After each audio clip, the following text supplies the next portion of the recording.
Welcome back to Bread and Butter, everybody, where we are the Hearthstone podcast where we serve up the basics for your Hearthstone improvement needs. Welcome to episode 26. We have a very special guest today. A lot of people know him. A lot of people use what he does. D0nkey, how are you doing today? I'm doing good. How are you? That's fantastic. I'm glad to hear it. I'm doing pretty good. Just a little sore from recovering from a hike a couple days ago. Tito, how are you doing? I'm doing fantastic. I'm a little insulted that D0nkey would wear a New York Yankees shirt to our podcast, but that's okay. We'll let it slide. I am actually a Mets fan, and I'm wearing a Yankees shirt, but I'm not sure that's whatever. better. I don't follow baseball anymore, so it doesn't matter to me. But Doc, I am doing fantastic. Thank you for asking. But D0nkey, what have you been doing in Hearthstone lately? Hearthstone lately has been Battlegrounds for me. It's my typical thing where we get a new content in Battlegrounds, and then I play Battlegrounds for 2 weeks, and then I don't play Battlegrounds for a while. So what's your MMR? So I'm still jabbing. I am 8K on EU and almost 8K on Americas. Damn. I want to get both to 8K, and then I'll probably stop playing for a bit. How about yourself, Doc? What have you been up to? So I started playing Standard again a little bit. I've been playing Pure Paladin. But because I haven't played it Standard so long, my Standard brain doesn't work well. So it has not been going as well as it should based off of how well the deck can perform. But I've been playing a lot of BGs. Well, a lot for me. I am just shy of 54 or 50, I believe. And as of today, all of the tribes are back in BGs. So there's no longer some banned tribes. So I have yet to have a Quillboar game. Was really hunting for that today, but it just didn't happen. RNG wasn't on my side. Tito, what have you been doing in Hearthstone? I have also been playing a lot of BGs. I'm not quite as high as you guys. I'm probably around 4,500 or so. But that's higher than I normally am at this time of year. It has been fun. I have also yet to have the Quillboar game or the mech game yet, but I did have some fun Naga games today, and there's some strong cards there, and of course dragons are always fun. Hearthstone Standard, I made Legend finally a little slower this month. I'm probably around like 8K right now, but I've mostly been focused on prepping for THL because we had the 2-week layover because when they do a patch, they give us an extra week usually to prepare and not have to force our way into like the new cards. And I did that. I'm actually playing this Sunday on the THL channel, so that's the first time I'm going to be on stream. So that sounds like it's going to be a lot of fun. So hopefully y'all come out and root for me 10 o'clock Sunday night. But we'll see how it goes. D0nkey, what have you been doing outside of Hearthstone? Outside of Hearthstone, I don't really play much video games outside of Hearthstone. Mostly play board games and other stuff outside of Hearthstone. And D&D actually had 2 days in a row, same session. So that was fun. Yeah. Is that a one-shot or? No. Our GM has started using ChatGPT to prepare, so he gets more done in this, and the sessions have started lasting longer and everything. So yes, yesterday spilled into today, so that was great. What is your character in that campaign? I'm a bard cleric. Nice. Bard. Yeah, multi-classed. And what kind of board games have you been playing? Oh, I play a bunch of board games. There's this really cool place where I live, and it's like a non-profit. They have this place where you can come and board game, and I just tried a lot of different stuff. It really depends on the mood, from party games to heavy Euros and everything in between. And it's 3 a.m. right now where you're at. So where are you, my friend? I'm in Croatia, in Zagreb, the capital. So yeah, it's 3 a.m. here. Gamer hours, I guess. I've actually been to Croatia, believe it or not. I've been to Bosnia and Croatia and a few other places down there. Oh, cool. Yeah, I used to live in Bosnia and Herzegovina, so got that covered as well. My family's actually from there. Yeah, I used to know a little bit of Bosnian, but pretty much all I remember now is stop or I'll shoot, I think. So, not very appropriate. Doc, what have you been doing outside of Hearthstone? Yeah, so my girlfriend Cortland and we went on what was originally planned to be a 15-mile hike. Um and it was absolutely beautiful. So those of you that don't know, I live in southern Utah, so it's very like if you think of classic western, that's the general landscape because a lot of classic westerns were filmed in southern Utah. So kind of out in the desert, but I went out to the Cottonwood Canyon Wilderness area, and you're just once you get out there, you're just surrounded by sandstone on both sides of you, and you're walking like in a old dried up riverbed. And so like it's an easy hike. It's not that hard. It's just to get out there is like 9 miles of just hiking to get to the trail you want to get to. And but so beautiful. Like we saw so many cool things. Like this one's a little like kind of gross and like morbid or whatever, but on the way out we saw two back end rabbit legs that had been stripped of, obviously taken off the rabbit, but stripped of all of its like flesh and fur save for like the bottom foot. So some coyote or something got really lucky and had a pretty good meal. We also saw like two black widows just like out in nature. We saw a bunch of birds, bunch of lizards. We saw a new species of lizard that I had never seen before, which was a long-nosed leopard lizard, which they look pretty cool. And it was a gorgeous hike. I could honestly talk about it forever. But we had plenty of water. We had both of our camelbacks. Luckily, we did not take the 50-mile hike because then we wouldn't have had enough water because we ran out like with like 30 minutes left. But we did have a big smart water bottle inside my camelback with liquid IV just in case. So thankfully we had that. But I started reading again too. I started reading the Forgotten Realms novel Shadowdale, which is the first book of the Avatar trilogy by Richard Ollinson, and it's a crazy book. It's older, but it's just fun D&D fantasy. But that's basically everything I've been doing outside Hearthstone. I've actually read that a lot of those books, and the Avatar trilogy is when all the gods get banished from heaven and they all have to take up a mortal form. And if you've never read it before, there's some very interesting things that are coming your way. So the thing I found about those books is like I tried to go back to and read them, but like the writing, the stories were great, but the writing is hard to get through because it's more geared towards, I think, young adult. And I always struggle when I get back to them. Like I just don't want to read through this, but I love the stories.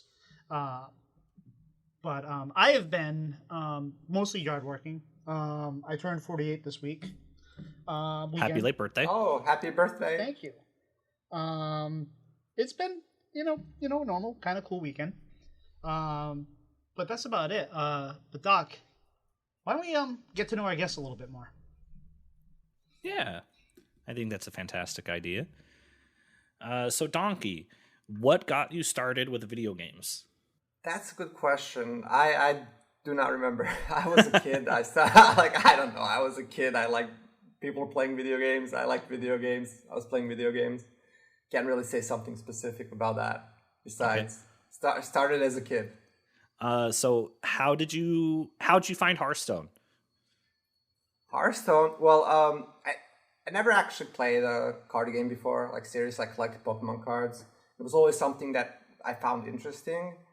And actually, at my first job, we had like tech company. We had our own like bar cafe thing. And after work, one of my coworkers was playing Hearthstone on his phone. I was like, "Oh, that looks cool," or his laptop and stuff. "Oh, that looks cool." We would talk about over a beer, and that's how I got into it. That's really cool. So next question. So you've made it to the last day of the Masters Tour. What was that like, and how did it feel? Oh, that was crazy. That was unbelievable. I sometimes it's still hard to believe that actually happened. And it was awesome to see, and really appreciated all the support I saw from the community everywhere. Like especially also the Latin America crew. The reveal when they revealed that I actually made the top 16 because there was a tiebreak situation, and they were so ecstatic that just warms my heart whenever I think about it. So it's an amazing thing, and I'm sad it probably won't happen again. But yeah, I believe you can do it. So you're known for some interesting accessories during some events like the Masters Tour. So what was your thought process on that? Well, first, my thought process when buying the accessories was like, this looks interesting. Can put in my beard, put in my hair. And when it came to using it on stream during a Masters Tour, it's like, I just wanted to showcase how this is, while it is a serious event that you take seriously, try to win, you try to do everything, it's also about having fun, you know? I was trying to have fun on stream and not just be serious all the time. I really like that approach because, like, at the end of the day, Hearthstone is a game and games are supposed to be fun, but it is also fun to see someone who's on that hyper end of the competitive scale be like, you know what? I want to be this competitive, but I also just want to like enjoy myself while I do it. Because there's some people that you watch on stream that just look absolutely miserable when they're up there. But yeah, thank you for being you and doing that.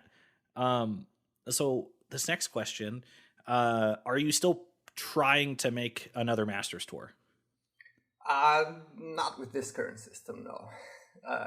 It got much harder to make it to there, especially for somebody in EU, really hard. So I'm not really trying. Maybe if I high roll the first month of a 3-month qualifying cycle and get a good finish on ladder, then I would try. But it's not something I'm going for, so it probably won't happen. Okay. So for people that haven't watched your stream but are interested in doing so, what should the experience be that they should expect? Well, you can occasionally expect beard accessories. That's one thing. It's not always there, but sometimes, yeah. Another thing you can expect is I often on stream like to try out stuff. Like I like streaming the process of trying to build new decks. Though I will often stream just good decks and stuff. I have a niche, deck building itch that I think comes across well on stream. You will also see me often figuring out my mistakes right after I hit end turn, what I should have done better. You can expect a lot of that. And I don't know. You can expect Hearthstone. You kind of touched on it a little bit, but with the changes to Hearthstone esports, do you feel like we can see a comeback with it being more popular, or do you kind of feel like this is a nail in a coffin until the nail gets taken out? I'm not very optimistic about a comeback, at least not a Hearthstone specific comeback. I could potentially see it as be like Blizzard level, Microsoft level strategy of pushing more esports, and then Hearthstone being something that gets pushed along with that. But I'm not optimistic about just Hearthstone only. I'm also not really a pessimist that we will have zero Hearthstone esports. I expect something like this next year, maybe with less money in it. You probably keep at least 100K for the Worlds because it's 6 digits maybe. But yeah, so I think we've probably reached an equilibrium where it still kind of makes sense as a status thing, as a content thing for Hearthstone, but it doesn't make sense to grow it more. One thing that might make it grow, is some kind of better communication, better cooperation with third-party organizers. I think that's something that Blizzard how I would probably approach it as Blizzard, as somebody who wants to not invest too much in it, but have something, is to push some stuff onto third-party organizers and give them some support to have them hook into the official system. But I'm not optimistic about that happening. Thank you for your insight on that one. So, D0nkey, you run one of the most important websites for competitive Hearthstone and for like smaller tournament organizers such as like THL and some other things. What got you started on that? Well, my competitive side actually got me started because the first thing my site had was the feature with the leaderboards and invites, so you could see who was already invited and pass it down and where you're actually at. Because the first time in the MT system where they had leaderboard invites, I went for a finish. And I remember constantly cross-checking who got an invite from a qualifier and stuff. So I just built a tool for myself, right? And then I kept on building more and more tools, things that I wanted to exist, and I guess other people also enjoy them. So that's how most of the stuff on my site came about. That's pretty cool. Well, thank you, because that's something that a lot of people use, and it's a very easy website to use if you have never used D0nkey's plugin. So do you have any new tools for your website planned in the future, or do you think it's good where it's at right now? I always have ideas. Maybe not plans all the time. There's definitely stuff I want to do. Right now, I think the most likely thing I will probably do is some kind of tool for submitting deck lists, because we have this new tool for tournaments, Mobius, but they don't have support for deck lists. So that's a hole right now in the competitive community that I think I could see my site filling. And it's something I was thinking about doing anyways at some point. It's been in my head for a while. So something around that, probably. Maybe some other stuff to help with third-party tournaments as well. Yeah, we'll actually be using Mobius for next fight night. We haven't announced what's coming. I've talked to you a little bit about it, D0nkey. I'm very excited about it. But yeah, that's exciting to hear, because that's one of the... We ran an impromptu kind of tournament. We just four people from my community, include myself, and just to test out the Mobius stuff. And you couldn't submit a deck list, and we had somebody that miscued the same deck twice, and there are some things there that are definitely problematic. But I mean, I think overall the tool is I'm very excited about the tool, and it definitely gives us some it makes it easier to run some tournaments, and I'm looking forward to seeing how you integrate into that. That's very exciting. So, D0nkey, what are your plans with your interaction with Hearthstone going forward? I still plan on playing Hearthstone, still plan on being competitive, playing third-party tournaments when I can. I will stream occasionally like I still do. And of course, I will still support my website. I do not think I will continue with HSC Sports under the current system, like I said before. But yeah, it's mostly the same with less HSC Sports. Okay. Well, thank you for that. Tito, I'm getting a little hungry, my guy. I am as well. So tonight our main topic is picking lineups for tournaments, and having D0nkey on seemed the perfect person for that, since he basically wrote tools to make this happen.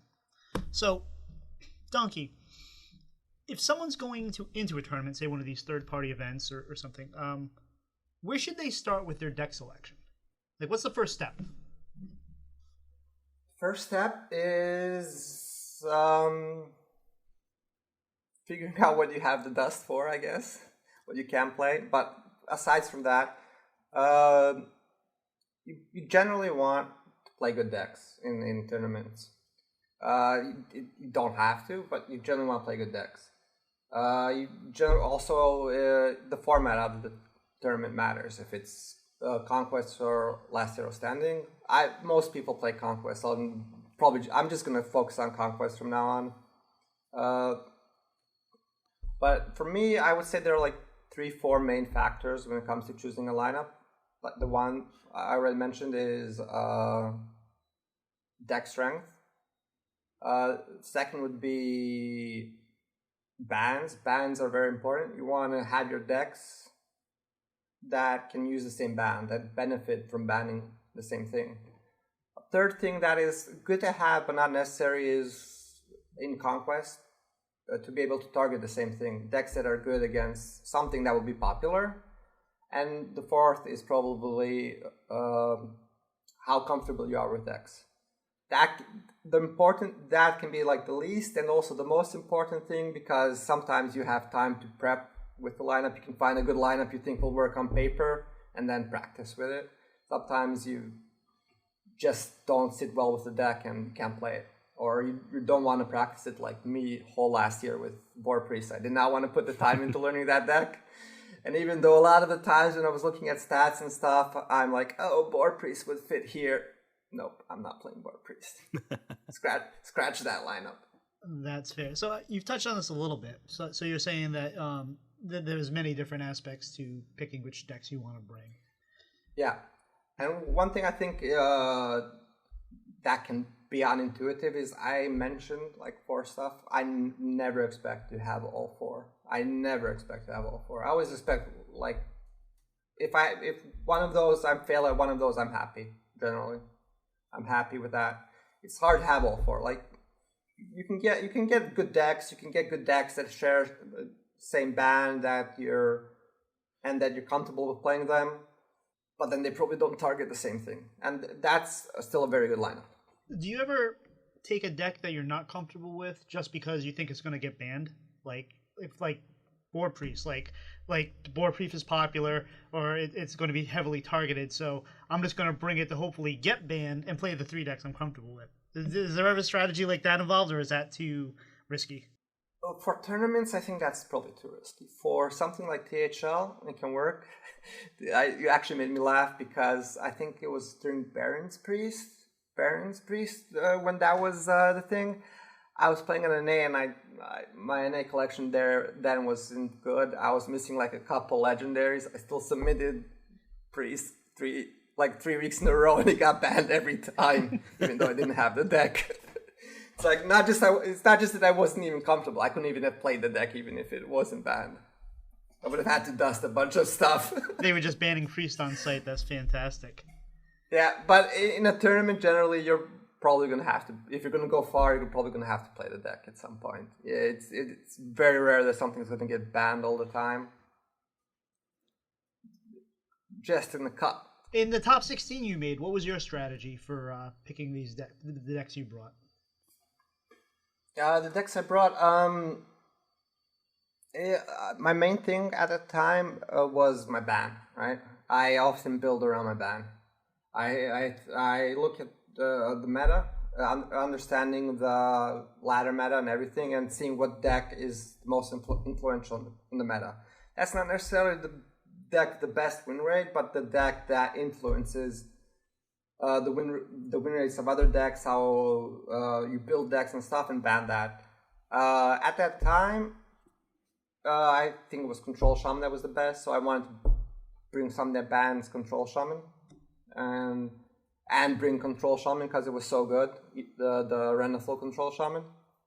So I just built around that, found decks that weren't actually performing that well on ladder because of the popularity of Shaman, because they were weak to Shaman, but that were good when you ban Shaman. So what would be, like, I assume that deck would have been pre-patch. That would have been maybe Spell DH. Pre-patch now, probably, I don't know. I didn't really build a lineup pre-patch. Maybe Unholy, maybe Spell DH. I do use a lot of Vicious Syndicate and HS3 play matchups too when building lineups to have a nice visual spread. Maybe it's my boomer brain. Though I can maybe in this company I can't really call myself a boomer, even though usually in Hearthstone I feel like I can.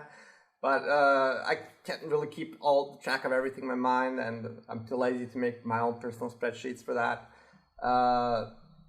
So I look at the spread and stuff and figure out what's gonna. I usually try and first figure out what's gonna use the ban the best, how to use the ban the best, if that's possible. That's usually my first go-to way to build a lineup is, what am I gonna ban? Okay, so you used the ban on. You were planning on banning the control shaman. Then where did you go with the rest? How did you factor that into the decks you did select? I know this isn't the Wayback Machine, like about a year. How was it? 6 months ago. Yeah, that tournament I actually ended up kind of deviating from that strategy a bit and just bringing a deck in the fourth spot. I couldn't find a fourth deck that I liked that fit the lineup, so I just brought a deck that I thought was also very good at that time with Big Mage. Wait, was that the right? Is this the right tournament? My memory works weirdly. It's the one. But, it's the one where you wore a bow tie in your beard. Yeah, that was Big Spell Mage, yeah. So, okay, yeah, I had Implug. So yeah, I liked Naga Priest at that time. I really liked Naga Priest, and during that time I thought it was underrated and stuff, and I often tried for a couple months there, a couple metas. I tried to find lineups that worked with Naga Priest, and that Naga Priest definitely wanted to ban Shaman. So that was an easy inclusion for me in that lineup. After that, looking at stats and stuff, Implock seemed the best after I figured that out. Then, like I said, I couldn't really find a deck I was very comfortable with as bringing it as a fourth one. I think I was considering Big Beast Hunter. I'm not sure. I think I was considering Big Beast Hunter at the time, and I brought it previously to an empty in a similar situation and didn't perform well, and it was dropping off in win rate like it usually does post patches. So I just went with Big Spell Mage in the end as something that's just generally good on its own. So some folks try to invent. You always see a few of these where some people try to invent a new deck to throw a curveball, or they heavily modify a deck that it's not really the same deck that it was. Is this an effective strategy ever, or? It's hard to do right. Even like on ladder, it's hard to do that right. On tournaments, it's hard to do that right. If you're doing something really unique, you're probably trying to target something. If you're changing a deck list, that can be either part because of the target or part because of your ban. Because, like I said, bans affected a lot, and sometimes decks on ladder don't just affect the win rates of other decks, but what you include in other decks. So maybe let's say I'm playing Astalor in a aggro deck. It's standard on ladder because you're seeing a lot of Blood Decay. But if you're going to bring the aggro deck that wants to ban Blood Decay, and you're going to be banning Blood Decay, probably don't want those kind of things in your deck. You want to take them out and put in other stuff for other matchups. So if you're doing that kind of things, I can see that works. That definitely works. If you're experimenting a lot, that's hard. That's very hard to do. And I would probably avoid that at first if you're... Well, and that brings up kind of a lot of times you always hear like, hey, this is a deck, like people take the decks they see in the tournaments and they bring them in the ladder, and they don't one for one always kind of match up. Like a deck built for a tournament is going to be different. Like I know recently they're saying, hey, we're seeing the 3 mana, the 2 mana 3/2 make your enemy spells cost 1 more next turn. The Necrolate, and like that's like this is I recently heard this is really good for the tournaments. Don't bring it on ladder. It's not as effective on ladder because of this, that, and the other. How do you figure out what tech cards you want to bring for a tournament and how many and for which matchups? Like, how does that kind of factor into all this? That can be pretty difficult because, especially if you don't have experience playing tournaments, because the first thing you need to do is try and predict what the tournament meta, what you'll be seeing in the meta in tournaments, and that can be hard if you don't have data based on existing tournaments, which you don't really have anymore because of the lack of qualifiers and stuff. So that can be difficult, but generally, yeah, you try and see what will be played. Like previous meta, we had a Spell DH. You think it'll be popular, people high up in Legend like playing it. So you generally want to see, for higher level tournaments, you want to take a look and see what stuff is played more at top legend, because you're probably going to expect that to be overrepresented in tournaments compared to ladder. Like decks that jump in popularity at high legend are probably going to be popular in tournaments. So those are good things to check for as like a rule of thumb. So, and we've talked a bit about tournaments. Now there's probably more leagues, things like THL that you can participate versus tournaments. Does how you pick a lineup for THL differ that much from picking a lineup for tournament, say, because you can do your league matchups once a week versus a tournament, which is the lineup you bring throughout the whole thing? Did you approach it differently, or is it pretty much the same thing? I would say it starts pretty much the same. I always start and see if I can find the unicorn lineup that fits all four of my criteria that I mentioned in the beginning. If I can find something like that, I'm just bringing that, right? But that almost never happens. So then it depends on the league format. Some leagues like THL, you know who your opponent is going to be.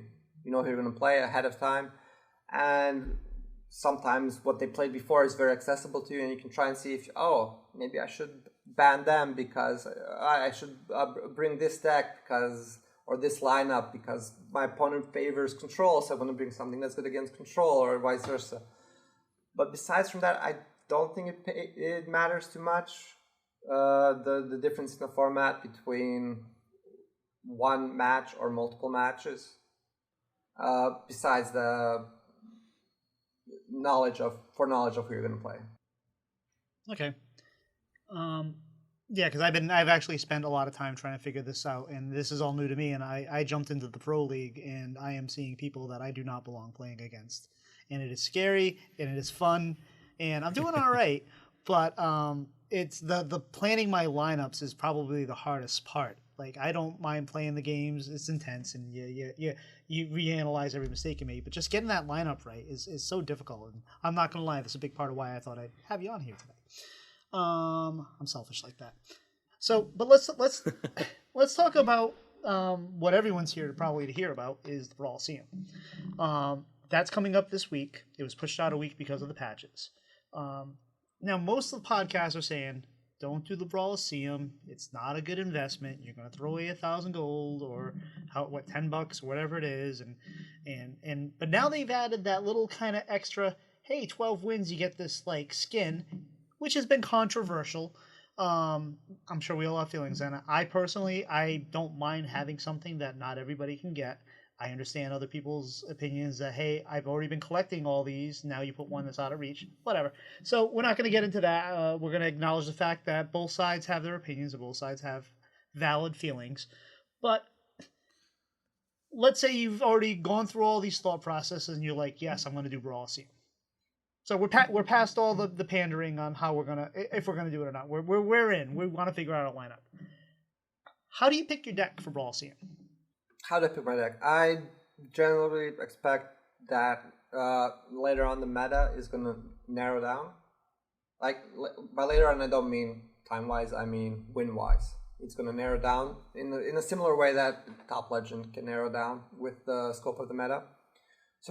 So I generally compare it to top legend, what I would expect to see there, and try and bring something that I think would work in that environment. Also, just try and pick something that is generally good and something I don't mind playing 15 games in a row of. Because if I'm gonna like play 10-15 games and do well with it, I want it to be something I enjoy. Now, do typically certain archetypes do better in a thing like this? Like, would it be better to bring something control or aggro or mid-range? Like, I understand that it's rock, paper, scissors depending on what the meta looks like. But in general, is it, in something like this, would you be better suited to bring something, like, 'cause my first thought would be, like, something like a control priest or something like that would be the way to slowly grind through games and have outs and give yourself more opportunities versus if you whiff on your aggro, then you're over quick. Is there any kind of thought process on that, or is it really just dependent on what the meta looks like currently?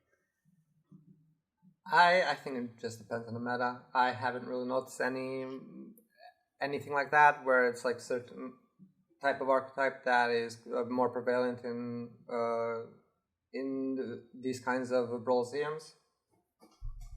You just look at the current meta and what's good. I don't know about Control Priest right now, to be honest, but maybe it's a good bring. I think having your outs, if you're looking at maximizing how much you will win, it can be kind of a trap to pick something like Control Priest because you want to maximize your outs, because not maximize your outs, maximize your options for having outs. Because if the aggro is going to perform better, it's going to perform better. If you lose quick, you're still losing, even if you're losing quick instead of not hitting your out with the Control Priest. I know how it does feel better to have maybe I can hit this option and still have a chance in this game. That does feel a lot better, but it usually won't really actually help you win more games. Fair enough. I was just speaking of Control Freeze before this podcast. I was watching Wicked Good play on stream, and he was in the middle of a Control Priest mirror that had been going on for about 45 minutes. And he played and it wasn't over yet. And he had just played a Whirlpool that got rid of, I think, 6 or 7 Finleys from both sides.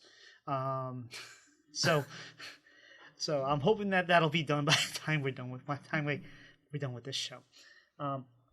That's another reason not to play Control Priest in the Brawliseum. You have to have enough time to finish 12 wins if you want to win 12 wins, which you might not have in a week.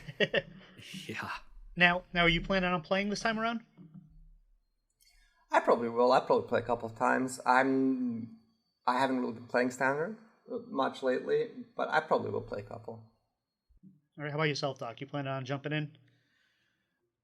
No, I did last time to get their 3-win skin, and I got like 4 wins out of it. But then it made me forget to buy the March of the Lich King mini set. So no. What about yourself, Tito? I'll probably do one run. I'll probably grab Shadow Priest and go in there. But if you're still missing that Wrath of the Lich King mini set, maybe Just a Guy can let you borrow his golden one. Yeah, because he sure as hell doesn't want it. So, do you have any final advice, D0nkey, for our wannabe tournament players? Like someone that's maybe new or even fairly seasoned, but has never really maybe won a tournament or gotten that far. What advice would you give them, aside from what we already talked about? Well, if you're new to tournaments, my advice would be just play. No, just play. It's not that scary or anything. It can be very fun even if you lose. Like trying to push yourself. So for people who are at that point, I would say just play. For the more seasoned players, I would say think about how to maximize your chances if you want to win. Of course, maximize your chances with stuff that has nothing to do with Hearthstone. You know, like if you have a big tournament, get a good night's sleep, be hydrated, and all that. That can have a big effect that you do not see. So I would say for the seasoned players, think about the overlap between how you would optimize your Hearthstone performance and how you would optimize, I don't know, your chess performance, because it's quite similar when it comes to big tournaments.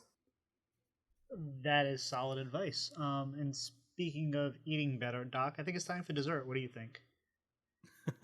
Yeah, I agree. So starting off, we did get a new 5-star review as of Tuesday. So last week, just after we recorded. So it's by Mig ! Sounds like a fun group of people I could communicate with often. Maybe I do? Seriously, listen to this podcast. Now, I'm telling you, you'll be happier with it in your lives. Mig, thank you for the kind words. Glad you enjoy the show. Listeners, if you would also like to have your review read on the show, please feel free to leave us a review or email the show and we can read that too. It really helps us out with visibility and lets us know how we can improve the show. D0nkey, where can people find you? You can find me on Twitter, D0nkey, with a donkey with a 0. You can find me on Twitch, same, D0nkey with a 0. And you can find my website at donkey.top, again, with the 0 and the donkey. You definitely want to find his website too. If you are not there, if you want to find your favorite streamer who's playing a deck, if they are connected, you can get that deck without any interaction with the streamer. You can just go find it. It was fun for me to actually put myself under streamers, and now you can find me as a streamer and the decks I'm playing and what ranks I'm playing, and it's a lot of fun. Why do we have the 0 in your name? Is it just because it was cool? Are you like Dano Dano and the O is cool for awesome or whatever he says? Why did you decide to go with a 0 instead of a standard O? I could tell you, but then I could tell you. I think it's a legacy from some time when O was taken and I just stuck with it, something like that, probably. I like thinking of it being something like the D in One Piece, if people watch or read One Piece, Like now it's the 0, like me and Lorinda and people, we have the 0 in our names. So. Yeah. Doc, where can people find you? Yeah, you can find me on Twitter and Twitch at DocMcButt, and you can also email the show at breadandbutterhs@gmail.com. Tito, how about yourself? And you can find me at Tito Santana HS on both Twitch and Twitter. D0nkey, is there anybody you'd like to shout out this week? I would like to shout out Hat. Congratulations on the new job again. And shout out to you for inviting me to be on the podcast for the first time. So thanks for that.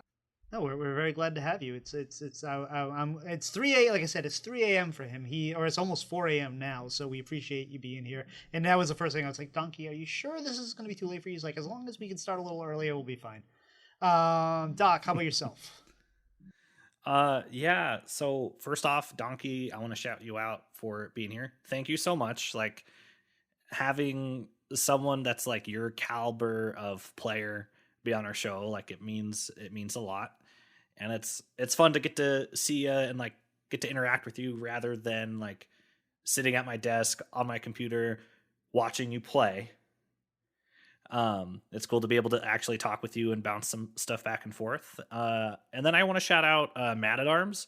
The other day I was just looking through my Discord servers and I saw that he was live in the Squelch co-op channel. So I just watched Mad at Arms play BGs for a while. I started playing BGs, and then Zeroshio came in and he started playing BGs, and we were all talking about how to make demons work because it was like the first or second day demons were back into the pool. Yeah. So thanks to all of you.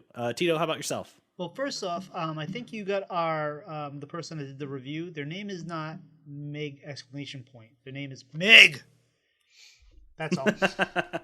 But thank you for the review. We really appreciate it. If you do communicate with us, let us know who you are so we can say hi. But if you want to, you don't have to, obviously.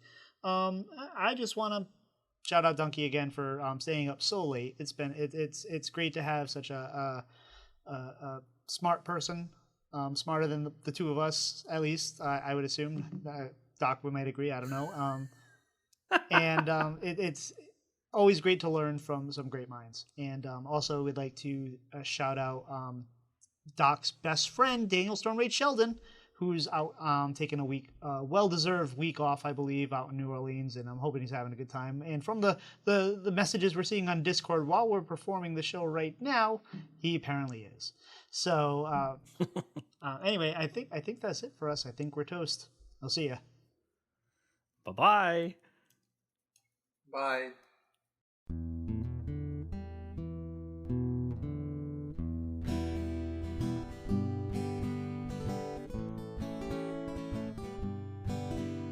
Slide two brothers meet one another when they slide up to the mic.